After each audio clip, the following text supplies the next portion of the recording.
Evet arkadaşlar, şahane bir yer. Geliye Göderme Kanyonu'nun içinde bulunan bir şelale. Muhteşem, yukarıda Pasur çayı. Evet, gördüğünüz gibi muhteşem bir yer. Herkesin gelip görmesi gereken bir yer. Evet, çok güzel bir şelale. Suyu da buz gibi. Muhteşem. Harika bir yer.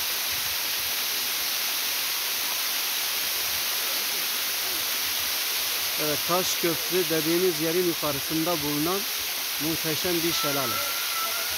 Göderme Kanyonu'nun içinde bulunuyor. Geliye Göderme.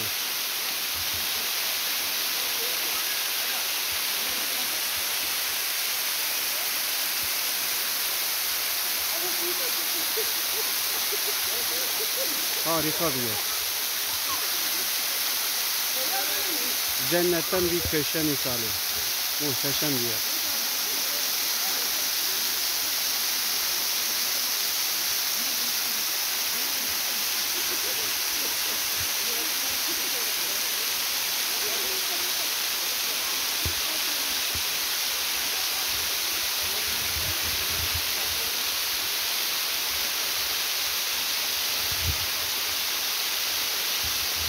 Harika bir yer. Adeta gökten aşağı iner gibi.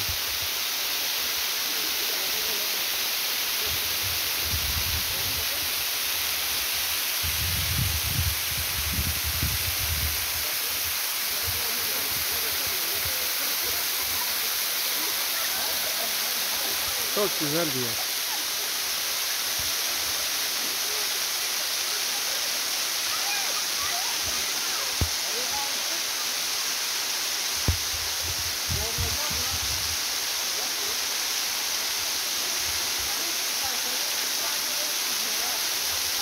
Evet, Batman'dan, Diyarbakır'dan, Silvan'dan, Kuş'tan, Lice'den, bu bölgenin her yerinden gelip dinlendiği yerlerden bir tanesi. Evet, çok güzel dinlenme alanı.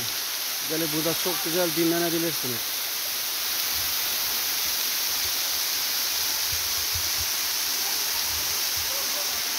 Harika bir yer.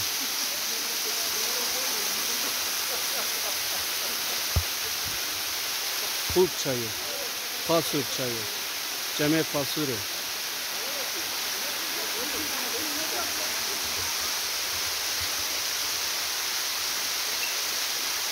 Şelalenin karşısındaki kayalıklar, harika bir yer.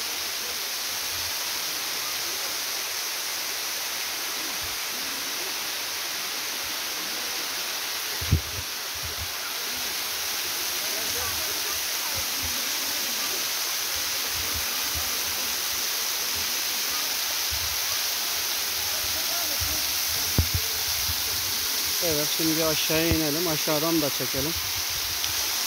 Oo, suyu buz gibi maşallah. Evet, buz gibi.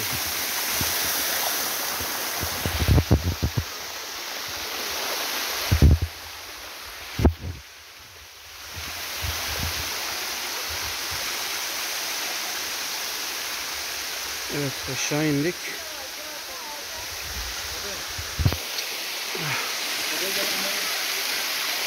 Çok güzel bir yer. Şahane bir yer.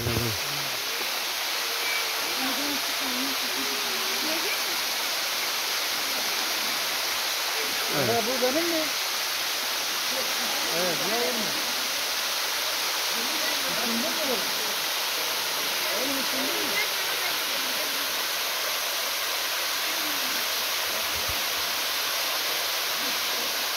Evet, sen damını kaldın abi. He? Çaydan gidemezdiniz, zaten ıslandınız. Muhteşem bir yer. He? Dedim çaydan gidemez miyiz? Vuralım gideriz. 100 bin lira. Evet. Evet.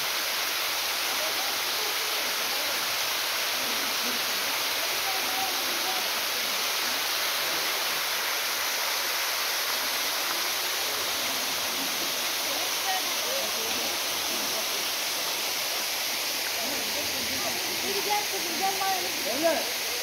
Hadi. Nereye? Aşağıya. Aşağıya bak.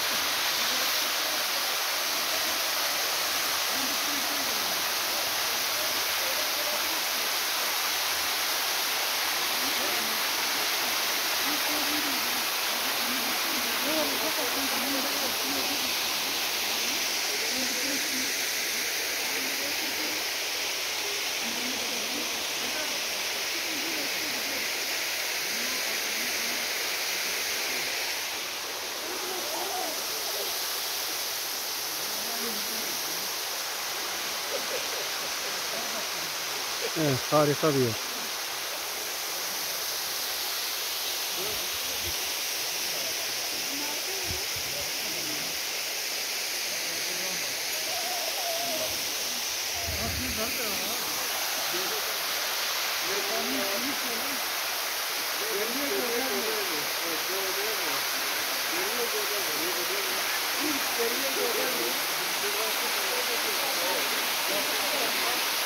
Geriye Goderni.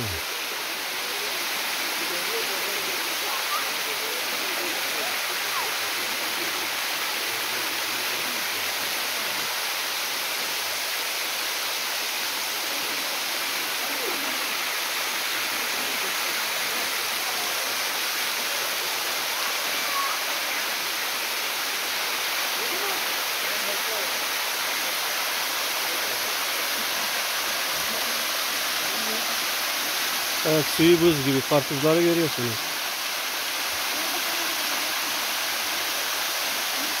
Soğusun diye suya koymuşlar.